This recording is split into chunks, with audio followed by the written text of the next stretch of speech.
Mismo si Move-in Television Review and Classification Board o MTRCB Chairperson Lala Soto ang sumagot sa mga isyong ibinabato sa kanila. Kasabay ito ng pagdinig kanina ng Senado para sa hinihiling nilang 130.6 million pesos na budget para sa susunod na taon. Kabilang sa mga kwenestyon ni Senator Jinggoy Estrada ang pagsuspinde ng MTRCB sa noontime program na It's Showtime. Okay, meron din po nagsasabi that the suspension of 12 airing days was too severe. Well, maybe some sectors. Can you enlighten this subcommittee? We consider other people's comments too. That is not the only comment that we receive. Saying that 12-day suspension is too much. There are also a lot who are saying that the show should be canceled or that the number of days should be extended. Ako yon. Biro lang.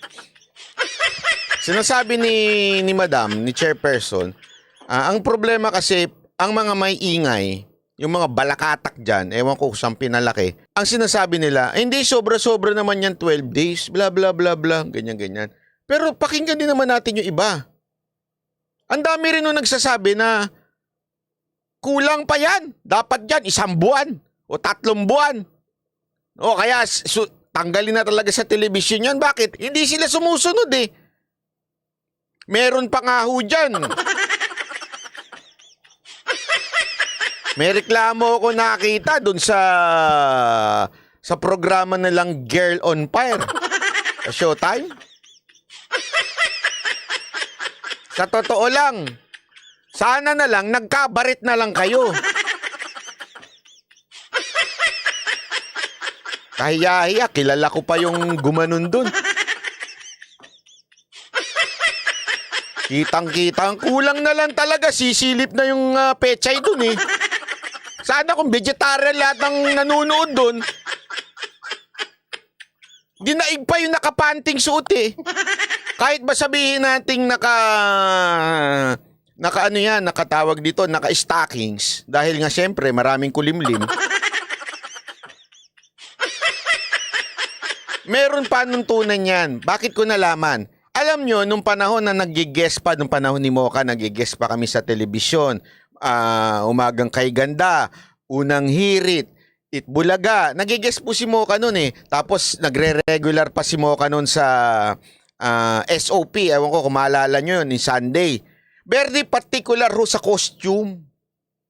Hindi ho pwedeng parang tangga na pantim-panti na. Kahit pa paano dapat meron. Pag hindi, nasisita sila. Eh, ito, labas na yung cake. Munti ka ko na masabi. Hindi, totoo, kitang-kita, labas na yung yung kaluluwa ng babae.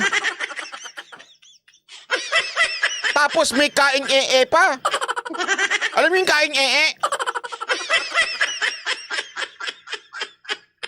Ganun na yung suot, as in parang tibak. Tapos may yung ganun. Nandito na eh. Sana naglaplapan na lang kayo doon. Binitin nyo pa yung tao na sumakit pa mga puson. Oo, ganun talaga. Nung nakita ko yung video, sabi ko, hindi, eto ha, kasi sabi ko nga sa inyo, sanay kami, pag nag-guest kami nun, sinasabihan na kami, alam kasi nila malaswa kami, oh. Alam naman nila yun eh, so papaalala lang nila sa amin, oh. Pero eventually, nung nagre-regular kami, madalas kami lumabas sa Unang Hirit, tsaka sa Umagang Kay Ganda, Magandang Umbasa, yun. Lagi na alam na namin. Matik na yon, sasabihan na kami ni Mocha, wala mag-shorts. Bakit? Kasi yung shorts nga namin, shorts eh.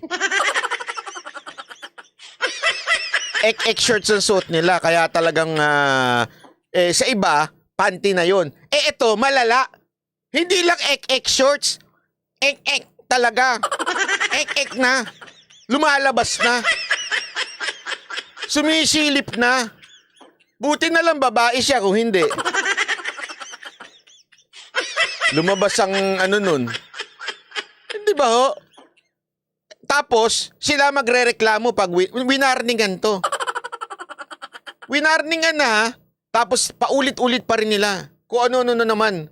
Gagamit ng salitang sandata, Tapos yung data mo, ganun.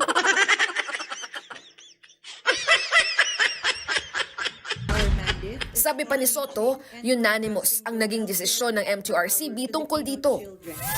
Bukod sa It's Showtime, nabanggit din sa pagdinigang lubid joke ni Joey De Leon sa noontime show na EAT sa isang episode nito noong September 23, kabilang sa host Actually, dito nga sa lubid, kung hindi ka masasabi mo ng nag-iisip, o kaya naman makulay ang pag-iisip, maaring hindi mo masabing ano. Kasi sinabi dito, ang tanong, magbigay ng 5 sinasabit sa leeg. So, kung ano sinabi, kwintas, ganito. Tapos, nung nagkulang na, sabi ni Joey De Leon, lubid. Tali daw. So, actually, nung una, nung ako nga, inisip ko pa, bakit? Ano masama sa tali? Okay. Diba? Kasi pwede naman may tali ka lang. Bakit? May tali para may tinatalian kang bagay, di ba? Di naman necessaryong ano mo yun sa Gayong pa man, it's double meaning eh. Okay? Kaya nga nung winarningan sila, nag-sorry naman. Yun ang importante dito eh. ng EAT ang tatay ng MTRCB chief na si dating Senate President Tito Soto. In the interest of fairness and justice, Madam, there was also an issue, another program where your father is involved, yung EAT.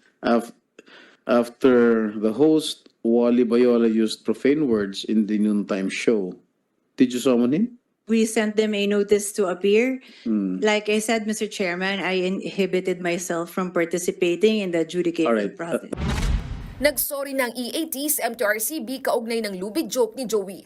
Sa ipinadala nilang sulat sa MTRCB, na-interpret daw ng ilang manonood na patungkol sa usapin ng suicide ang salitang lubid na iminungkahing sagot ni Joey sa tanong kaugnay sa mga Alam nyo, ito ha, isa pang revelasyon ni Chairperson na Lala Soto, pagdating po sa mga pagre-review ng noontime show, sinabi niya dyan, mamaya ipi-play natin, nag-inhibit po siya.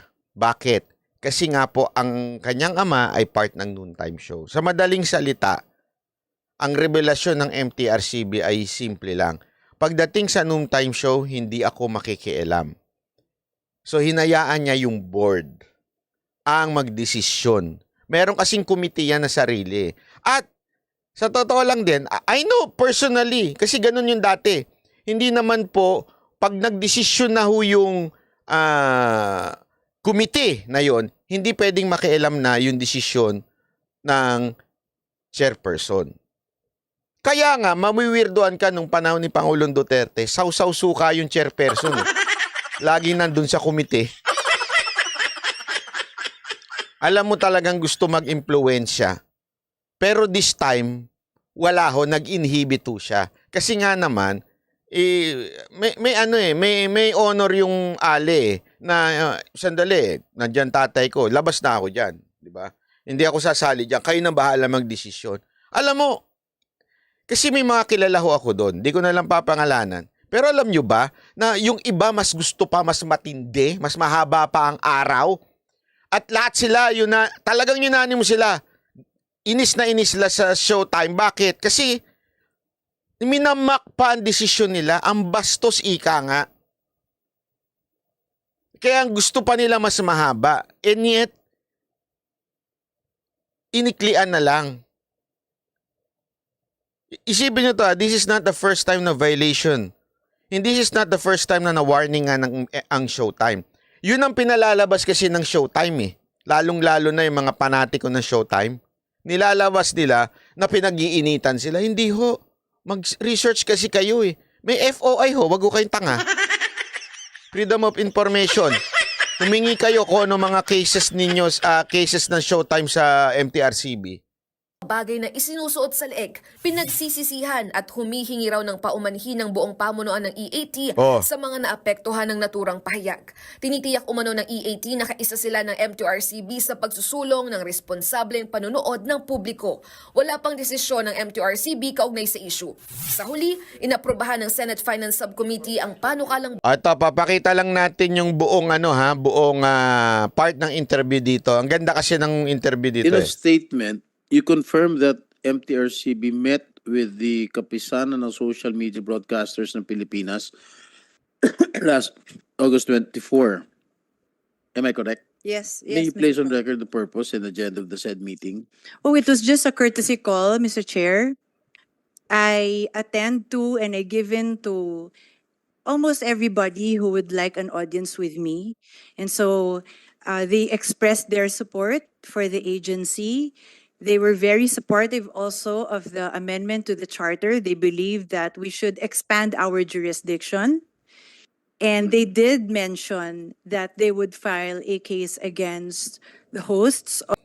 Sabi ni Matet, Sir, sa 44 years ng TBJ, mas napakaraming kabastusan ginawa si Joey. Diyan muna tayo. Ma'am, Sir, bagong upo lang po si Lala Soto. So, wag po nating isisi yung pagkakamali ng mga nakaraang MTRCB dito sa bagong chairperson. Kauupo lang. Baka lang hindi nawawala sa isip ninyo.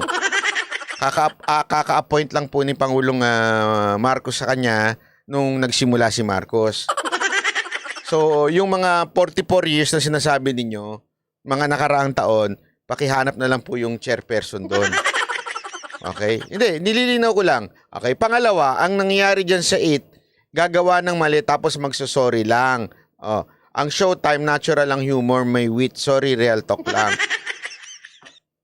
Sa'yo na rin lumabas. At least nagsosorry. Naintindihan mo? Kasi sabi ko nga sa'yo, minsan ang live, naturalmente minsan bumamali ka. Okay? Nagkakamali ka. So magsosorry ka. Importante yun. Malaking bagay ho yun. Pagsosorry. Oh. Anong kinaugnayan nung sinasabi mo ang Showtime, natural lang humor, may wit? Natural maging bastos? Ganun ho ba? So, because natural sa kanila magkaroon ng bastos na humor dahil sila ho ay galing sa mga stand-up comedian, normal na. Pahayaan na lang natin. Hindi ba pwedeng sitahin tapos mag-sorry na lang kung mali? At least nagpapakumbaba at natututo. Naintindihan mo? Ang problema kasi ito, paulit-ulit ko sinasabi na bukang hindi mo binubuksan ang isip mo, kapatid. Ang paulit-ulit ko sa inyo sinasabi, ilagay sa tama. Huwag dalhin yung nakasanayang joke sa stand-up comedy bar. Alam naman po natin sa stand-up comedy bar, babuyan dyan eh. Normal yan. Sa stand-up comedy bar nga, may joke pa nga dyan, pag ikaw pumatol sa bakla, daig mo pa ang bakla. Ito, may ganyan joke. O, wag ko kayong papatol, biro-biroan lang po ito. May mga ganyan joke. Kasi tandaan nyo, laman ho kami ng comedy bar. Zirko, clowns. Taon kami bibilangin na talagang tumigil lang dahil sa pandemya. Pero ilan taong kami dyan. Alam namin ng joke ng mga stand-up comedian. Alam namin yan. At pag napikon ka dyan, talo ka. Ikaw pa ang talo pag napikon ka dyan. Kaya dapat hindi ka mapipikon. Pero, wag mo namang dalhin sa telebisyon yung ganong klaseng joke. Babalik ko na naman sa example. Paano do sa mga naniniwalang ayaw sa rebulto? 'Di ba? Karapatan nila yun eh. Maniwala silang ayaw nila sa rebulto. Pero wag kang papasok ng simbahan at pagbabasagin mo yung rebulto doon. Kabastusan yun. Kahit ako, hindi naniniwala sa rebulto, pero pag nakita kitang pumasok sa Roman Catholic Church at nagbabasag na rebulto, baka unahin kong basagin yung... Kasi kabastusan, ilagay mo sa tama yung lugar mong paniniwala. Kasi totoo lang may mga ganyan na relihiyon eh. Mga buwang again. Hindi ko to nilalait Ako hindi ho rin ako Katoliko. Kaya lang may mga ganyang buwang again eh. Papasok pa talaga ng simbahan, magbabasag pa ng rebulto. Yung wala yung sensitivity sa kapwa, ilagay mo sa lugar, pwede ka naman mag-preach sa sarili mong pulpito at sabihin mong bawal ito, hindi tama ito, hindi ganito to. Yan, okay yan. Karapatan mo yan eh. Pero yung papasok ka, manggugulo ka, hindi mo karapatan yon. Ganon din dyan. 'Di ba? Stand-up comedy, okay yan. Sige, panalo yan, nakakatawa yan. Binabayaran ng malaki yan. Pero, wag mong dalhin sa telebisyon kasi pambata doon. Naintindihan o hindi pa rin? Ulit-ulitin ko pa rin? O, tuloy. Pasok. Of Showtime. And we made it very clear that that is on them and that we will not be participating. Because, Mr. Chair, thank you for this opportunity. I feel it is my chance to make it clear also that there is no reason for us to fear filing a case against anyone if we feel the need to. We don't need to ask anyone to file a case for us if we wanted to. Did you discuss in your meeting with regard to the suspension of its Showtime? Not that I recall.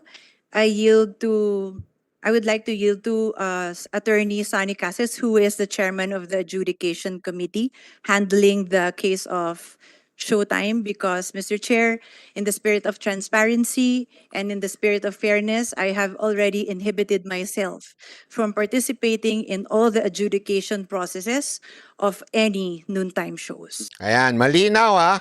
So may delikadesa si Madam. So nag-inhibit po siya sa lahat ng adjudication. Basta. Yung tumitimbang kung ang isang programa ay sumusuway na sa isang patakaran na ibinigay ng mandat. Tandaan nyo, parang lang sila hindi naman sila gumawa ng batas. Sila po ay sumusunod lamang sa tinakda ng batas. Ini-execute lang nila yun.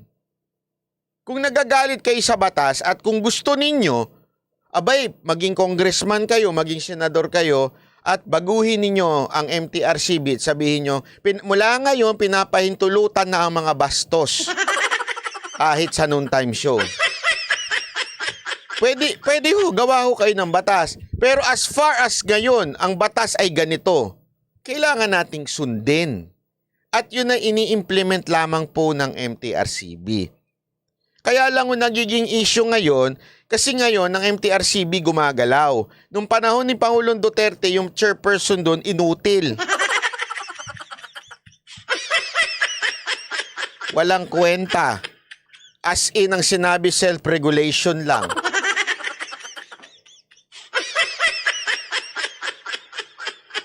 Bakit kasi ito ang pinag-aaksayan ng Senado mas importante dapat pag-usapan? Alfie Cornel. Budget deliberation po kasi yan. Ilagay po natin sa tama yung pag-uunawa natin, para tayo ay nasa tamang... bakit pinag-aaksayan? Kasi trabaho ng senador yan. Budget deliberation ng MTRCB. Ang lahat ng ahensya ng gobyerno sa panahon na ito ay dumadaan sa budget deliberation. Ano ibig sabihin sa Tagalog doon? Tinitingnan, binubusisi ng mga congressman at senators ang bawat budget ng ahensya ng gobyerno. Inaalam kung ito pa bang ahensya ng gobyerno to ay epektibo, binibigyan ng budget na ganito at piniperform nila ang tama nilang trabaho. Kaya po sila na andyan, hindi ho para magpa-cute. Hindi ho nag-aaksaya kasi trabaho ho yan nila. Naintindihan na natin. Ilagay po natin sa tama minsan ang ating mga komento. So, when the board voted to suspend airing of its Showtime, you inhibited yourself. Yes, you did Mr. not Chair. participate in the votation. No, Mr. Chair, I was physically present because it was during a board meeting, but I did not vote. I did not participate. So all the the adjudication. members of the board voted. Yes, Mr. How Chair. many board members? Mr. Chairman, to make it clear, it was a unanimous decision for the board to suspend. They only voted upon the number of days, which Excuse was me? 12 days and 6 days. That was the votation. What was the penalty that you gave it showtime? I yield to Attorney Cassis. Mr. Chair, Your Honor, the board voted to render a 12-day suspension, Your Honor. After a voting, But it's still ongoing. I mean, umi-air pa sila, di ba? yes, Your Honor, it is not Why yet is that final. so? They filed a motion for reconsideration, which is their right to do so, Yes. within 15 days from receipt of the decision of the board. Yan, tama. Sabi ni Bright, unanimous decision, parang yung kay Libayan, 3-0. Parang ganun. Lahat ng nag-decide, hindi kasama, ha? Ulitin natin, nag-inhibit po si chairperson. Lahat po nagpabor na suspindihin ang showtime. Okay? Linawin na natin yon. Lahat po sila. Including all yung mga artista na andun. Ang dami yung artista doon. May director pa. And it is forthcoming, Mr. Chair. When will it lapse? They have filed already their motions. Tapos binigyan pa sila ng 15 days, ha? Para sila ho ay mag-appeal. Alam mo ginawa nila sa appeal? Kaya ako bullshit na bullshit eh. Sa totoo lang, ang kapal na mukha nitong showtime eh.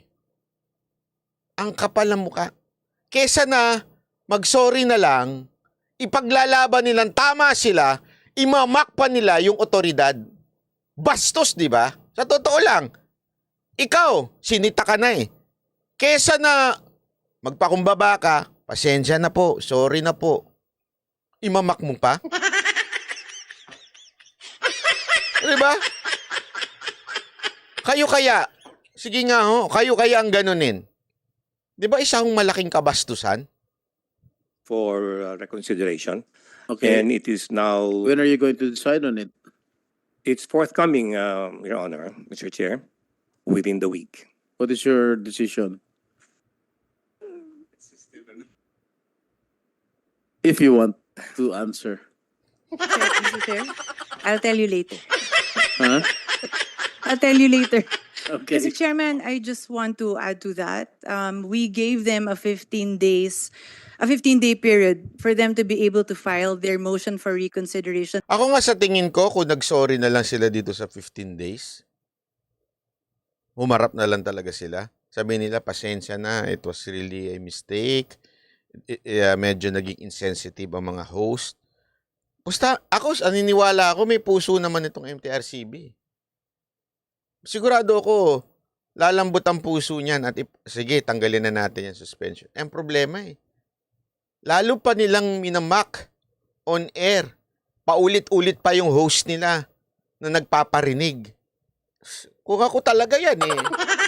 Hindi pa tatagal sa akin yung showtime yan. Gusto ko nga lusubin sa ABS eh. Biro lang. Ayan ka na naman banat eh. Because we wanted to give them the chance to cooperate with us, to enter into a dialogue at least, or to coordinate. But that did not happen. Ayan, no, nakita nyo? Sabi na mismo ni chairperson, sana kung nakipag-usap na lang, sana kung ano na lang. Alam mo yun? Kasi, maintindihan natin eh, sometimes talaga sa live show, minsan napapasobra eh. Yung damdamin na ano, kaya nga medyo lenient pa sila eh. Kung nag-sorry na lang sana, hindi eh. Lumaban pa, nagparinig pa. Napakawalang niya, di ba? Ganun. No, sige, pagpatuloy na lang natin to. Napakawala. Anong gusto nyo? Magpuprotesta taong bayan para ibalik kayo? Yun ang feeling nila eh. Tas uutusan pa nila. Alam mo kaya ako bullshit na bullshit, may ganyan pa sila eh. Ano natin? Mass report! Yabang nyo talaga? Matuto kayo sa mga naging mayabang na host. Mga programang naging mayabang. Wala akong pero ito'y, wala akong particular na tinutukoy na programa, ha?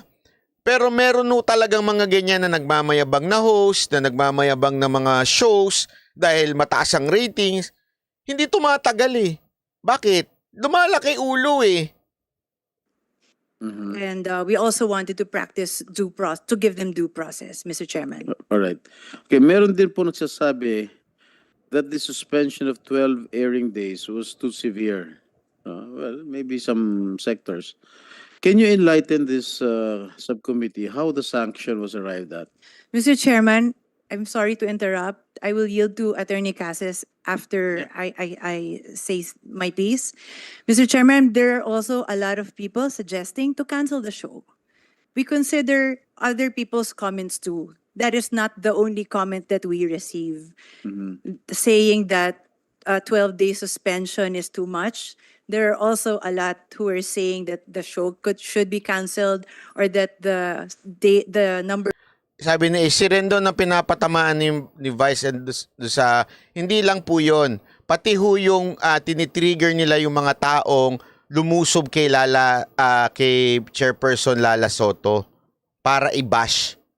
Tinitrigger nila. Yun yung sinasabi kong minamass report, sinasabing pumunta kayo sa kanya, yung mga ganong klaseng style na nakakainis. Hindi man nila directly sinasabi yon, pero through paririnig, parang ano ba kayo? Professional ba kayo? of days should be extended. I yield to Attorney Cases, Mr. Chairman.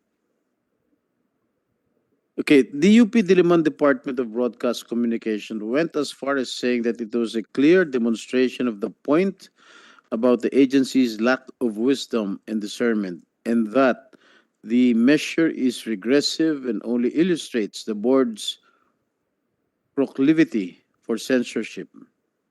Further, they called on the MTRCB chair to resign. Any comments on this? Mr. Chair, Your Honor, we respect all the opinions of many. Basher yata ito eh. Alam mo, UP.